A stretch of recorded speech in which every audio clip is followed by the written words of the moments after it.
So the vertical axis is the confidence axis. You start with high confidence and you go down to unsure. And then the horizontal axis is the inputs, external and internal. The premise that I put in it is most of us are just given the half the map of this personal growth journey or leadership journey. So the first one is external confidence. It's the observe quadrant. You're copying basically what you've seen done. You've seen parents lead, you've seen coaches lead, you've seen teachers lead things. So when somebody gives you something to do, to lead, to have responsibility over, you just do what you've seen done. With the positive motivational speakers I listened to growing up, they would say, if you're a leader and you turn around and no one's following you, you're just out for a walk.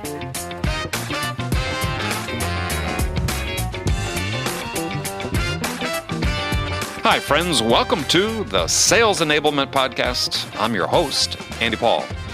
That was Marc A. Pitman. Marc's the CEO of the Concord Leadership Group and author of an interesting book titled The Surprising Gift of Doubt.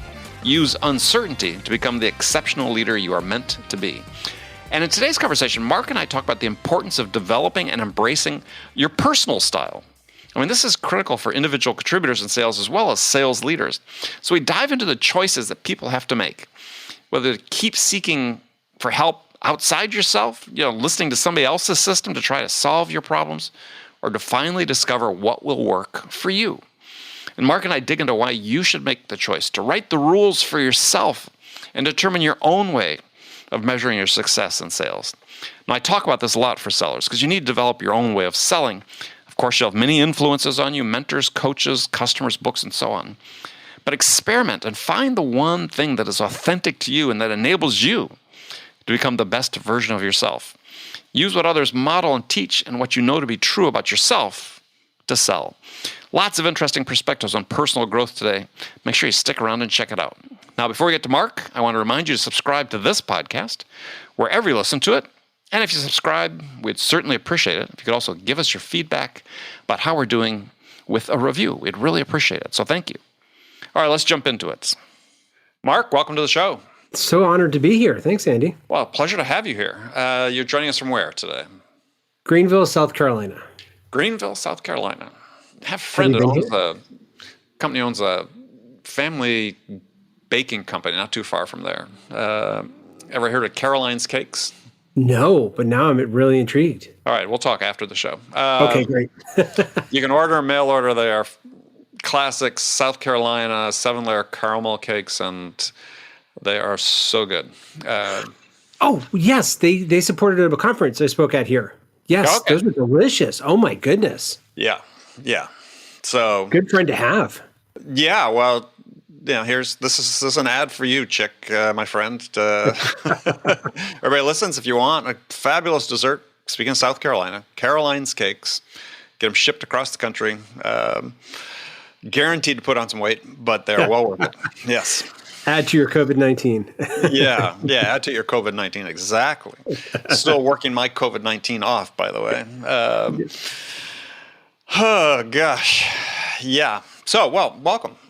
A little digression there on cakes made me hungry, but we're going to be talking about your book today, a book called The Surprising Gift of Doubt, Using Uncertainty to Become the Exceptional Leader You're Meant to Be. And the theme of the book really resonated with me, and I think will for a lot of people, which is that it's about the importance of developing your own personal style. And in order to sort of, as you said, to your own unique way of operating in the world, it's something that I'm passionate about. I write about. My next book coming out February 2022 is all about this, which is more from a sales focus, but if you want to become the best version of yourself in whatever you're doing, is you need to sort of seize the autonomy, if you will, and experiment and develop your personal style. And unfortunately, so much of sales these days is oriented towards, well, how can I make everybody else, operate and sound just like everybody else, as opposed to becoming the best version of themselves. Well, and I think part of it's because you can manage that. So as a sales professional, if you're good at sales, usually we get good at something and then we're promoted into our level of incompetence, the whole Peter principle. So the good salespeople who are really like the sales process get into managing salespeople and aren't really good at the management part so they try to make mini-me's. and try to force people into their own kind of sales outfit, which doesn't fit. Yeah. Well, it's sort of supported these days by the fact that now we have so much technology that we're able to really have more insight and transparency into the selling process. And we can sort of say, oh, well, we can pick out the unique things that Jennifer does, who's our number one salesperson now. We're going to coach everybody in these specific things to be just like Jennifer, as opposed to saying, what Jennifer does is interesting. This could work for you. Why don't you experiment with that and maybe put your own spin on it and then, integrate that into your style as opposed to this is what you need to be doing.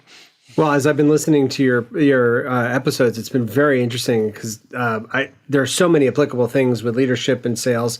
But it reminded me of one of my favorite clients who I was hired in to train their. It was a $193 million a year fundraising organization. Mm-hmm. They're a nonprofit, and I had a software sales rep, tell me that if you can do sales, for me as a nonprofit fundraiser, I was doing sales without giving anybody a product. Right. I said, at least I sell code, but at least I give them a box. So you're just giving them hopefully a good feeling.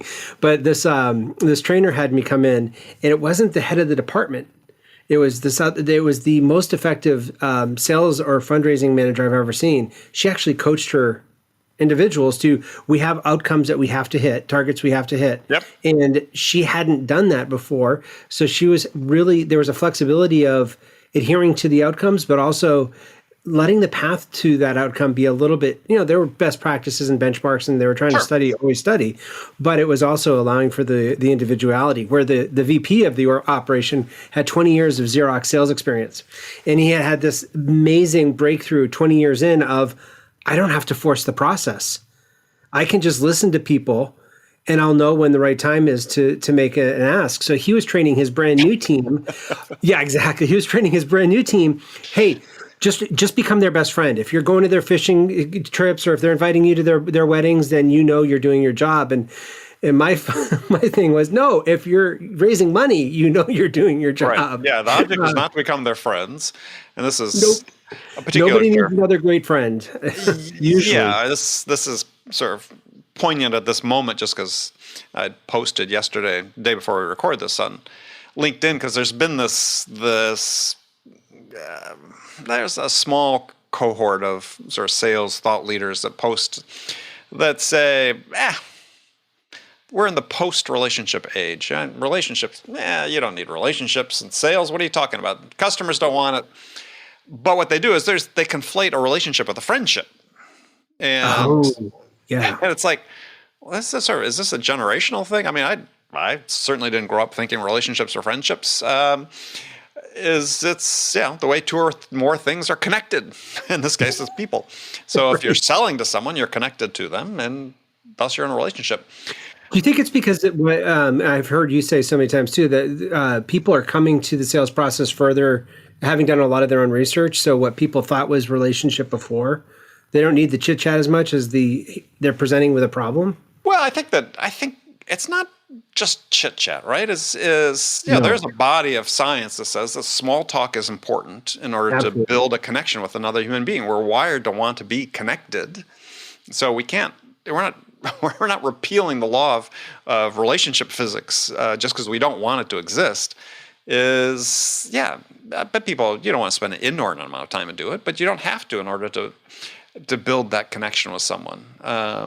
So I think regardless of where people are coming in to where sellers are engaging, whatever point in the buying process sellers are engaging, you still have to build a level of trust with someone. And so the door to trust starts with this human connection. And not faking it. So that's where the doubt of where people start feeling like they're copying the other person, they're being inauthentic. Customers will pick up on that, and they won't necessarily know. They'll think it's their own sort of intuition of something's not right here, and they don't realize it's projected from the salesperson as opposed to being received from their own intuition or their own gut sense. Well, but the intuition works on the part of the seller as well, right? So this is, I think, is when you talk about personal style, is part of this is your intuition, is listen to your gut, right? If you're being trained or asked to say something that you're just not comfortable with, and not that it's unethical, but it's just it's an approach that just doesn't resonate with you. You don't feel it aligns with what your personal style is. listen to your gut, do it differently.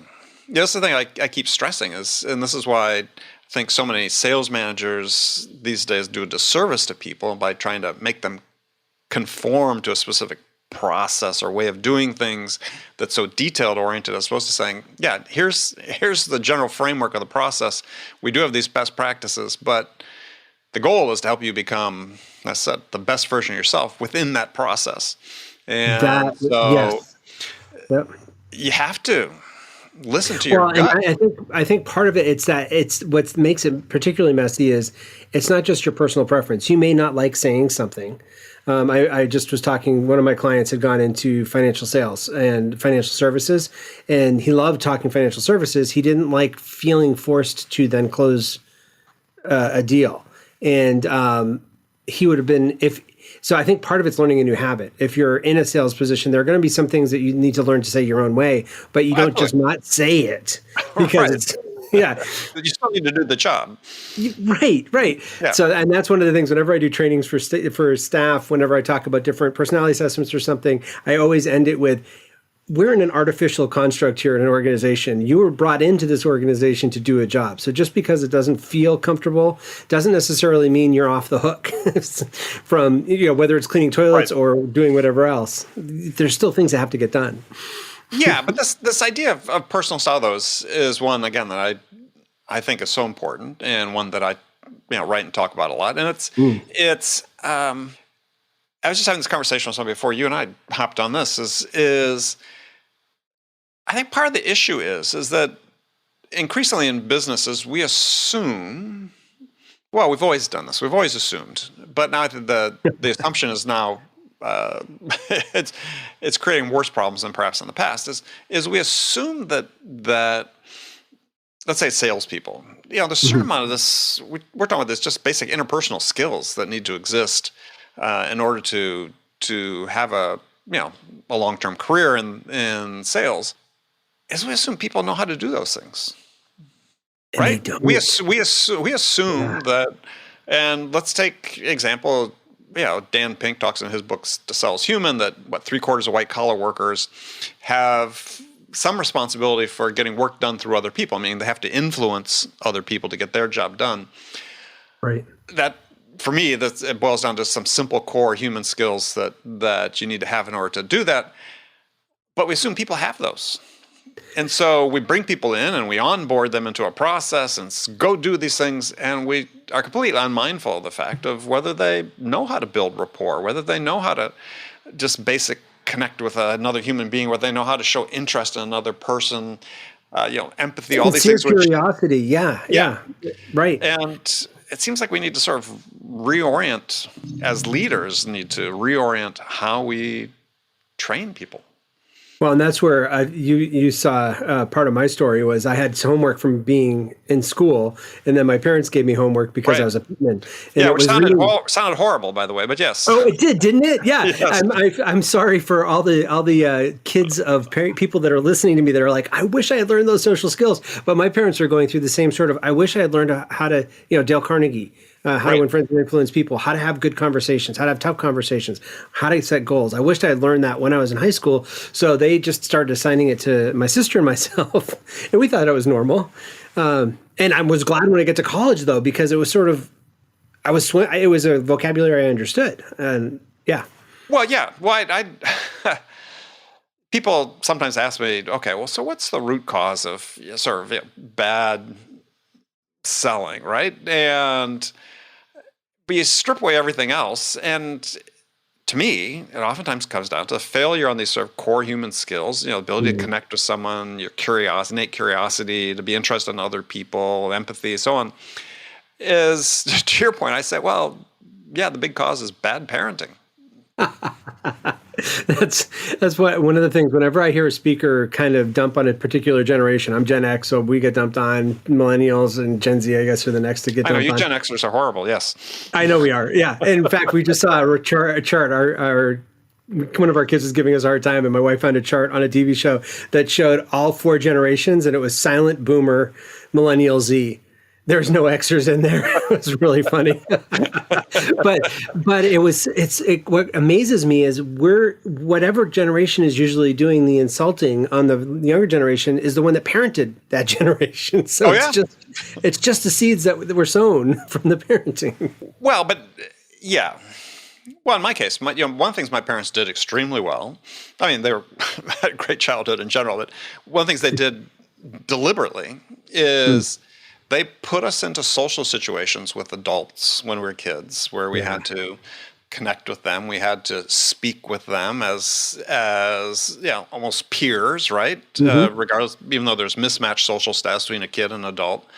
Sure. And they put us into those social situations so that I felt that, like, when I started entering the workforce, I didn't know this at the time. As years later, I sort of looked back and said, "Oh, wow, okay, that was really smart."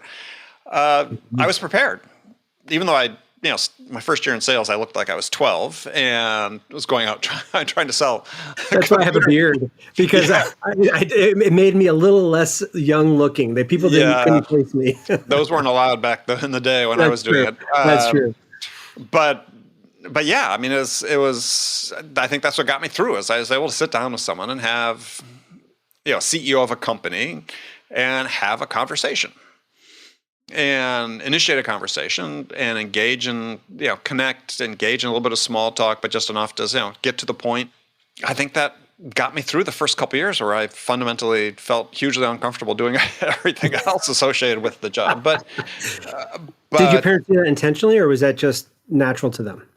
I think it was intentional, right? I mean, I think we used to think what they were doing was showing us off when we were kids, right? Because wow, they're smart. They engage well with adults. At one point, I was doing that, and I got my kids. I said, "Okay, listen, I just realized what I did to you." They were really young. I said, "I'm treating you like a trained SEAL. So the next time I do that to you, you have every right to start waving, clapping your arms, and going or, because I need to be called out on that. That's not fair." But in retrospect, there was obviously some showing off, but it was mostly just, I think they were teaching us a life skill. And, well, the reason I asked is that when we found out we were pregnant, my wife and I, with our first now 21-year-old, we started interviewing. I guess it's a Franklin Covey habit too. Begin with the end in mind. We looked at all the kids. We were living in a boarding school campus, and we looked at all the kids we enjoyed, and then we decided to interview their parents.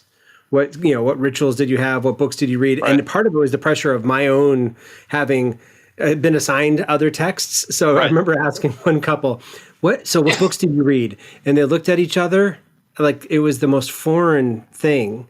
And then they, after a long pause, they looked back at us relieved. They said, "Oh, Tolkien, Lord of the Rings was really good. The Chronicles of Narnia, we really enjoyed, which was not, I mean, everybody else was parenting this and fun, goal setting that. So it was really relieving. But it was, I think one of the things we noticed was the kids that we liked also had been around different generations, were able to talk with the generations instead of just talking with their cohort. Right. So. Well, I think it's again, back to this idea, we're assuming that Gen Zs and millennials coming into the workforce have these skills is and this is not a criticism by any stretch of imagination, but the technology is that they're messaging. They're not having conversations, and as much as we did, right? Yeah. They're not spending hours on the phone like we were doing when we were kids and get off the phone. I mean, it's probably been 30 years since any kid's ever heard a parent say that, right? Yeah. We were just joking this week with a friend of mine. I said, "Did you ever have that one phone in the middle of the house with the super long cord that got really kinked up because it was stretched too much?" And he got it too. But now. Yeah. Well, we had that when I was growing up, but yeah. Yeah. Growing up. Yeah. We had cordless phones. That was such a great innovation. But the point being is that the conversations they're having are message based and sort of not verbal in the same way that they need to be when they come into the workforce. So again, why do we assume, in terms of helping these people develop a personal style, why do we assume that they even have the basic skills, right? And so we hire these people. And again, I know that you're saying this, but I want to make sure that people hear this is not an insult at all. This is you're just stating something that is. Well, it's a shortcoming that we have as organizations and as corporations is yeah, instead of dumping on other generations, let's enable them. Let's give them the tools. Let's not assume, because the world has changed dramatically in terms of the way they communicate and the relationships they build when they're growing up. And we're asking them to do something completely different that they have no experience doing on multiple dimensions when we bring them into sales as newbies. Yep. That's really good. That's why I find that I don't know if you found this to be, I actually do, because I've listened to you and read your stuff, but the personality assessments and all, part of what I love about them is if they're not used to constrict or to get people, they're not used to get people off the hook or to limit their potential, but they give, if they're used well, they can be a common language of seeing, other people see the world differently than me. So when you're training a new person, they might not realize that other people aren't all facts driven. Mm-hmm. They want to talk about their kids, or they don't want to talk about their kids, and it doesn't mean they're not interested in you. They just they're calling you or talking to you to get a task completed. And so let's complete the task with them. Right. Well, let's dive into the thing about assessments, because when you lay out your 4 quadrants of leadership growth, that's really personal growth, right? That's how I read the book. It's personal growth. We could put it into a leadership construct, but if we want to develop a personal style, we need to we need to understand who we are. Yeah. And thank you for pointing that out, because I didn't see that when I wrote the 4 quadrants at all. Oh. It was when my wife looked at it. She said, "Where'd you get this?" And I said, "I made it." And she said, "No, because this is me when I was learning this skill. I went through each of these stages as I was learning to be a homeschooling mom, as I was learning to do these other things." So I thank you for calling that out, because I didn't realize that. I thought it was just how my clients show up as for coaching.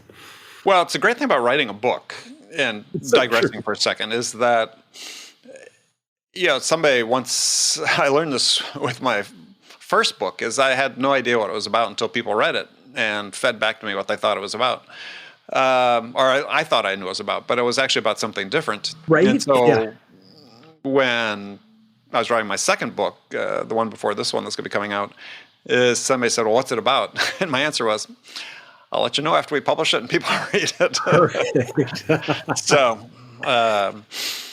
but I interrupted you. Sorry about that. But it is, that's so true. And I was really glad I had enough musicians in my life that said, or poets that said, "Wait, I don't know what I've written until people feed back to me." And they didn't try to force it, because I would have forced people into saying, "No, this is what I wrote." Yeah, this is what I wrote.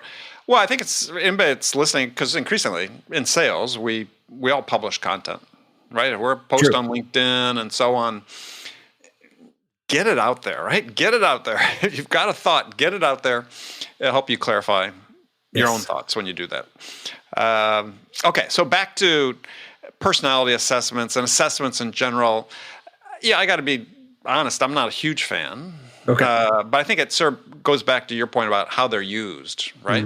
Is oftentimes, I believe, certainly in the sales space, the personality assessments are oversold as being more highly correlative than they are. Right. And you talk about in the book, because the science is unclear about assessments in general, being generous. Yes. That was really generous. But they are a data point, though. Right. And I think that's where the importance comes in, right? Is if, as you talk about, is go through this journey, sort of determine who you are and what your style is avail yourself of resources. Now, you may not agree, they may or may not be right, who knows, but get the data point. Well, and what I love doing on teams is helping, just something as simple as DISC. I've been speaking for a long time, and the part that frustrated me the most on these talks was the DISC personality, active, reserve, people, task centered, was what people really resonated with the most. Something that was ancient Greek. It was nothing that I came up with, but what I love doing, even in rooms of 1,000, is getting people to move into those 4 quadrants. But it's more fun when it's small teams, and they start seeing, that's why you respond that way. Oh my goodness. And it's just sort of a vote, as long as it stays at that level of a common vocabulary as opposed to so you can never do sales because you're just way too techie, or you can never do sales because you're an introvert, or. Well, yeah. I mean, I don't know, this was 4 years ago now. I took one of sort of the major sales personality and aptitude assessment tests. because the CEO was on the show and wanted me to do it. And I took it and took it online, and he calls me back almost instantly and said, Well, "Yeah, are you okay?" I was like, well, "What do you mean?" "Well, were you fooling around when you took this?" I said, "No." "Why?" no. "Oh, your score was so low. I just couldn't believe." It's like, what you're saying is I should have been a shepherd, not a salesperson. Well, yeah, pretty much. So, God. and I took it seriously. I wasn't trying to game it, but I think there are limits to it. But I think things like DISC are a little more simple. They give you a framework to understand yourself, but they're a data point. And especially if you use them for hiring, that's a data point. Right. I resist the ones that make the claim, "Oh, this person doesn't have the sales gene," right? It's like, how do you know? I didn't realize that was in our structure. Wow. Oh no, yeah, it's in there somewhere. Yeah, in the double helix. Right. That's why I always did debate, because I was a salesperson. Yeah. Well, let's go through your 4 quadrants, though, because you lay it out. It's a fairly easy construct for people to understand. Mm-hmm. I think this idea of, I said I'm passionate about, is developing your personal style. It sort of talks about how you evolve through these quadrants to develop that. So 4 quadrants, 1 through 4, you can sort of imagine this quadrant on the board. So take us through from 1 to 4. So the vertical axis is the confidence axis. You start with high confidence and you go down to unsure. And then the horizontal axis is the inputs, external and internal. And the premise that I put in it is most of us are just given the half the map of this personal growth journey or leadership journey. So the first one is external confidence. It's the observed quadrant. You're copying basically what you've seen done. You've seen other people in the construct, or the way I share it, you've seen parents lead, you've seen coaches lead, you've seen teachers lead things. So when somebody gives you something to do, to lead, to have responsibility over, you just do what you've seen done. And with the positive motivational speakers I listened to growing up, they would say, if you're a leader and you turn around and no one's following you, you're just out for a walk. And that sounds like Earl Nightingale. It does, doesn't it? So it may have been. So that kind of thing just kind of hits your confidence, and you slide down into quadrant 2, which is where you start exploring. And it's not the exploring that we'll talk about after. It's more the exploring of what's wrong with me. This isn't working. There's a deficit, and I need to fix the deficit. And it's the report card. It's you got an 85. Where's the other 15%? So right. Yeah. So that it looks like you're going to say. But also, as you talk about in the book, though, is when you get to this stage where in quadrant 1 you're copying, and quadrant 2 you want somebody to come in and fix it for you. Exactly. Yeah. So you go to the guru or the webinar or whatever it is to try to get it fixed, and the doubt keeps growing because you keep seeing that all of the different systems that are supposed to be totally perfect don't fit necessarily for you. Well, and this really resonated with me because someone, an entrepreneur, had my own business in the last 10 years, really gotten into digital marketing. And I think about, all the money I spent as not alone on, these digital marketing systems that, at heart, it was because, I had doubts about my own intuition, the reliability of my own intuition about how to do these things. And invariably, in all cases, I sort of came back to taking learnings, but coming up with my own plan. Well, and that's the gift of doubt. Right. Exactly. If you can move from asking the question, what's wrong with me, to what if I were exactly right for this position? Right. How would I approach it? And so then you can get the gleanings. Like for me, it was I share it's getting things done. David Allen's got an amazing system for time management that people seem to it's almost a cult following for the people that love it. He's been on the show. Yes. He's great. I don't do the follow-up well.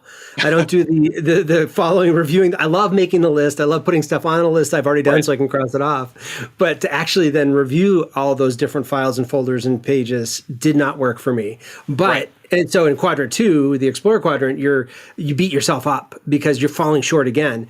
But the gift of doubt, if it's inviting you into looking internally to the other half of the map, that's where you can start saying, oh, I gleaned this from David Allen. And I am so glad I gleaned the task list, project, and what's the next step, because I can just come right up to speed quickly. When I'm on that project, I know the next step. And that's where you start piecing together things in quadrant 3. And as you start doing that in the analyze quadrant, you regain your confidence to quadrant 4, which is, I call the focus quadrant. I hesitated on that because it's not nirvana. We're still on a planet working with people, and we're a person. So it's not that we've got it all figured out. No. But you know where the map, you know where to kind of put your feet, where to lean when you have problems that you're facing.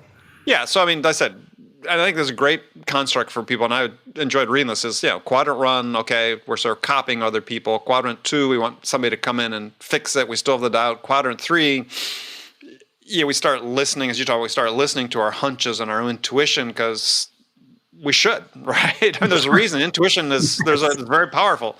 And this is where we start figuring out what works for us. So if you're thinking about your journey as a seller, is, you're getting trained in quadrant 1, or you're coming into a new company, learning something new. Yeah, you're going to look and see what you can grab from other people. Yeah, quadrant 1, quadrant 2. Yeah, you may want some training. You want to read a book. Hey, tell me what to do. Quadrant 3, then you start thinking, oh, yeah, those aren't really working the way they should. What's missing here? And that missing piece is you, right? The missing piece is you putting yourself here, and not just, allocating this responsibility to someone else. And I like the way you sort of wrap it up in quadrant 4. You had a line in the book, you said, you use what others model and teach and what you know to be true about yourself, which is critical, to lead. But I changed that, which is you use what others model and teach and what you know to be true about yourself to sell. And this is really the critical thing is, don't sellers, it's just, you have to work to become the best version of you.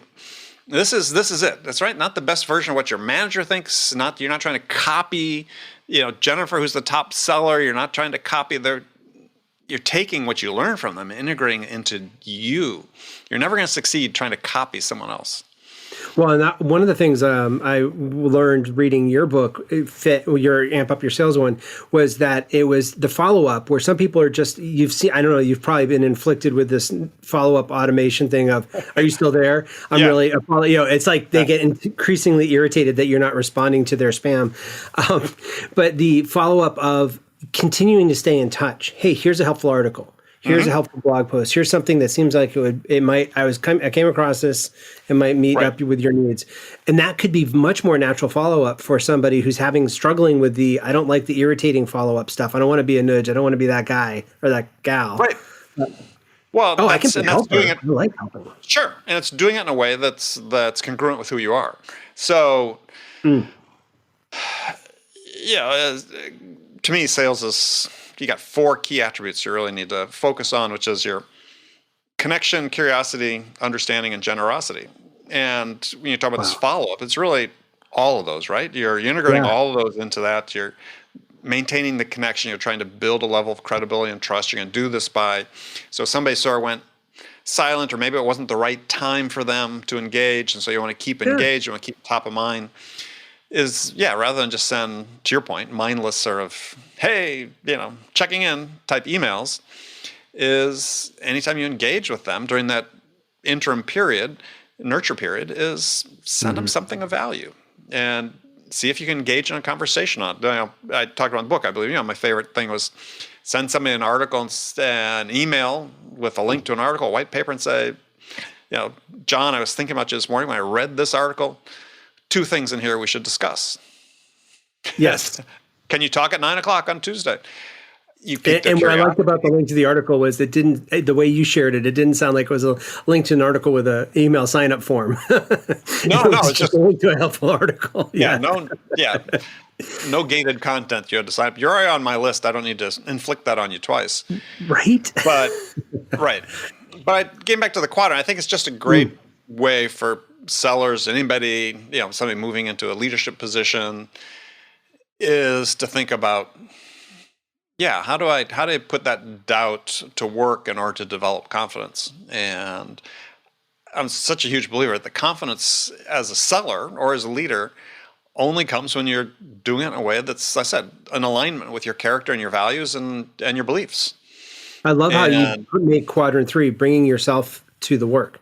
You've got you've got the copying, you've got the people that were the solutions, the formulas, and then you bring yourself to them and make them fit you, as opposed to you trying to force yourself into Jennifer, who's the top seller. And I think that's the secret of life, right? Quite honestly, and look at my own journey in sales. Is from day one, sales training, big company, basically horrified by it, and thinking, I can't be this person. I can't act this way. Some people naturally could be salesy. I'm not a salesy type. But I thought I could still do a good job, but I knew I'd have to forge my own path, right? And I think this is what's really incumbent upon people that want to have a career in any discipline. Is there are guardrails, there are best practices, there are processes you sort of have to adhere to, but within that process you need to find you and bring you to the game, because it's when you bring you is when your odds of success and developing the confidence go much higher. Well, and that's why I think the gift of sales is that it's fine-tuned to help you get freed of all the stuff that really binds you, because you're putting yourself out there every day, and you're facing rejection and you're getting scrutinized. And so if you're able to see that it's bringing you and allowing you to become more you, that may be a more redemptive part of the grind, because sometimes it is a grind. Sometimes there is. Yeah, absolutely. It's a hard job. Yeah. And I'm still 25 years into this, I get call reluctance, which blows my mind, because I do call training, but that's why I batch them into 5 or 10 or 15, because the momentum for the first 2, it takes a lot to get going. And, all the basics, but I think it's true of everybody, right? It's and that's why you do that discipline of blocking it together and building up. But I was thinking too about, sort of related to this, about bringing yourself to it, as you talk about writing the history of the future, which I thought in terms of goal setting is something people need to really think about, right? Because I think it's a really important thing is if you're a seller, or you're a new sales manager, or even you've been at it for a while, I term it different. I said, what's your vision of success? Right? Nice. So what's your personal vision of success look like? In a 3-year term, or a 6-year, or 10-year, but just write it down. Understand where it is today and see what that gap is between where you want to be and where you are, and then you can identify what the challenges are that are preventing you from getting where you want to go, and address them. And in your life too, in the context of bringing yourself to it. I remember doing that in my 20s because of my weird upbringing. I did it in my 20s. I wrote I wrote my eulogy, and I realized I want my kids to know that I love them, but my going off to the office to provide for them doesn't communicate love in a way that they necessarily understand. And I was because of my weird upbringing too, I was very clear on I never wanted to say I have to go to work. I always wanted to say I get to go to work. Because I could choose to work somewhere else. If it were a place I didn't want to be, I could choose to work somewhere else. So I tried to be very... That's interesting. Yeah. And very helping my kids realize work is part of what we do as human beings on the planet. But I realized that my going away doesn't necessarily communicate love to them, so I had to choose other ways. But it was because I wrote it out that I was realizing, here's a possible gap. So what are things I can be doing? And jury's out. The oldest is 21, youngest is 16. So we'll find out in about 20 years how well. Give yourself more than 20. Give yourself 30. Okay, thank you. Yeah. I mean, I like them all, but I don't know if they're how infatuated with their parenting, their upbringing they've been. Well, yeah, that's an interesting question. I tell my kids, I said, you have the relationship with your parents that you want. And I think it's true. Not Well, we don't talk about parenting too often, though we've talked about more on the show than I think I have over 900 episodes. But well, then in the vein of that, the thing you said earlier was I called my dad up, and at one point I said, "You were just making this up as you were going along, weren't you?" oh shit, yeah, Yeah, I really thought he was like, I thought he had all the answers. I thought he knew what he was doing. And then about in my mid-40s, I realized, oh, I'm at where he was when he looked like he had it all together. He was just trying to figure this out too. oh He started yeah, laughing. He loved it. Yeah, that's life, Mark. oh yeah, yeah. I think about the case of my parents is yeah, I'm the youngest of four. You know, my dad was in World War II, navigator on a bomber in the Pacific, and comes home, I think in 46, 47, 46, end of 46, 47, he's in grad school, married to my mom. 48, the first of four kids shows up. So he has four kids within 7 years. Yeah, my parents basically were four kids by 30, just starting the career. Wow. and my oldest brother had polio, so he needed intensive medical care during this period. I was the proverbial accident because I came after he unfortunately contracted polio. But yeah, they figured it out. Yes. Right? They figured it out. To your point, is they figured it out. They listened to their intuition. I don't know I doubt if my parents were reading parenting books. I'm sure they didn't read Benjamin Spock. But I'm sure their parents, were full of wisdom. But yeah, they, and this I think is part about being yourself, is you don't have to be fully formed to have intuition about what it is you should be doing. And I think this is for sellers is such an important lesson is that you got to think, well, I have to have a certain amount of experience to sort of have the right to express an opinion about, how I should be doing things. And I just don't think that's the case. Well, I think that's where it's for people that aren't in the senior leadership that are thinking about this personal growth journey. It's choosing where you can have the beta testing of what's your own style in whatever little sphere of influence you have. So I wouldn't do a fanfare, balloon drop and confetti of, hey, I'm going to do this new thing. I'm going to trust my intuition. But it's just, baby stepping, sort of trying to test out little things. Experimenting, exactly, and realizing I might be wrong. It's okay to be wrong too. Yeah, well, as listeners know, I'm a huge fan of Ralph Waldo Emerson and the Transcendentalist and so on, that school of thought. But famous quote from Ralph Waldo Emerson, which is, all life is an experiment. The more experiments, the better. And it's exactly the approach you should be taking in life. That is so true. Yeah, I mean, you can read a book, but it's not the story. It's not your story they're talking about.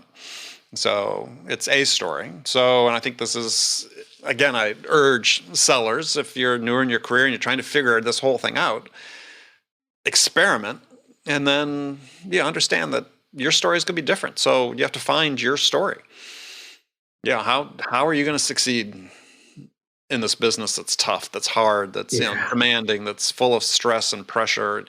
How are you going to adapt to it, be resilient? What are you going to do that's uniquely you, that differentiates you from everybody else that's out there? Because we are all unique individuals. To your point, too, that from previous episodes, if you're overseeing them, how can you kind of create that? If you're overseeing new sellers, how can you create that sort of buffer or protection to allow in safe ways people to try to explore, which I would call coaching? How can you help coaching? Help coach people and ask the right questions instead of just demanding things. But it's a tough role because you still have people above you usually that with expectations. Have huge expectations on you. Yeah. So. Well, as I say, it takes courage with a small c, and that's what you expect of coaches. I believe is expectation with coaches is how do you provide some of that shelter? How do you push back on people that are pushing on you, just as you expect your sellers to push back a little bit on you on the things, when I coach somebody, I don't want them to accept everything I suggest or any recommendation I'd make no, I want them to take it in and go think about it and say, well, how can I integrate this into who I am? If someone's just saying, it's like, no, you're not getting the point. This is my perspective. And if you just accept it, that's dangerous. Yeah. So All right, Marc. Unfortunately, we're running out of time, but and we didn't even talk that much about your book, but it was a great conversation. This often happens on this show as we get going. But Marc's book, which I enjoyed reading, The Surprising Gift of Doubt, Use Uncertainty, Become the Exceptional Leader You're Meant to Be. We talked about the basic four-quadrant structure. I think for everybody that's really valuable. People want to connect with you. What's the best way to do that? I'm Marc A. Pitman on Twitter and on LinkedIn. So Marc with a C, Pitman with one T. Those are probably and the best initial ones. A. And the initial A, right? And so it looks like Marc Capitan on Twitter, but it's not. Or ConcordLeadershipGroup.com, Concord with a D. All right. Marc, it's been a pleasure. It's been a real pleasure. Thanks, Andy. All right, we'll do it again. Okay. Okay, friends, that's it for this episode. First of all, I want to thank you for taking the time to listen. I'm so grateful for your support of this show. And I want to thank my guest today, Marc A. Pitman, for sharing his insights with us. If you enjoyed this episode, please subscribe to this podcast, Sales Enablement with Andy Paul, on iTunes, Spotify, or wherever you listen to podcasts. And you can do all that on your phone in less than a minute as soon as this episode is over. So thank you for your help with that. And as always, thank you so much for investing your time with me today. Until next time, I'm your host, Andy Paul. Good selling, everyone.